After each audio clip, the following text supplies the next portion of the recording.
Innsbruck, the self-styled capital of the Alps, is surrounded by mountains like a natural rampart. The city got its name from a bridge over the River Inn. At one end is the medieval city center. The Goldenes Dachel, or Golden Roof, is one of the main tourist sites. It was built of fire-gilded copper tiles in the year 1500. It's our landmark. Other high medieval cities also had these oriels, but this one is special, as you can see by the golden roof. But it's not just the roof. The loggia itself is quite special. Golden shingles are something quite extraordinary for that time. The Goldenes Dachel was built for the Holy Roman Emperor Maximilian I and financed from the dowry of his wealthy second wife. All 2,657 gilded tiles are the originals. If you'd like to take a shingle with you, visit Café Munding, the oldest pastry shop in Tyrol. It features international and regional baked goods, including a chewy, sweet version of the golden tiles.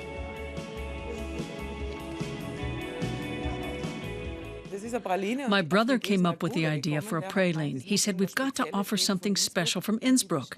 This shingle was made of honey-roasted almond flakes, pistachio marzipan, and almond nougat in 3 layers, partially dipped in dark chocolate.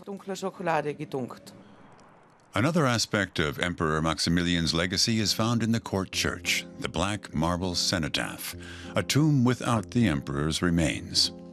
Surrounding it are 28 bronze statues, including historical figures and Maximilian's ancestors and relatives, each weighing up to 2 tons. Maximilian himself commissioned the tomb, but his remains are interred near Vienna. He tried boosting his popularity using all the means at his disposal at the time and left lasting traces everywhere. As a result, you might call him one of the first media stars of his day. Along with all its imperial splendor, Innsbruck also boasts some world-class modern architecture. In 2001, the Bergizo ski jump was remodeled by the late British architect Zaha Hadid. It's since become a city landmark. Hadid was also commissioned to create the 4 stations of the Hungerburgbahn funicular railway. The futuristic contours are a striking addition to the skyline. Zaha Hadid designed the stations to evoke our river, and the station's colors are supposed to reflect the meltwater from the glaciers that empty into the Inn. That's why they have this greenish tinge.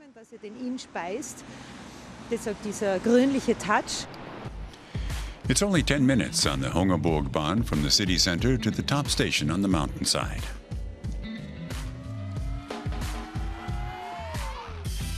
Then it takes another 10 minutes by cable car to reach the ski slopes. This is a paradise for winter sports. Innsbruck has twice hosted the Winter Olympics. Some 30,000 university students fuel a youthful and creative attitude in Tyrol's capital. The Endlich Store Association is a platform for the region's artists and artisans. The selection changes every month.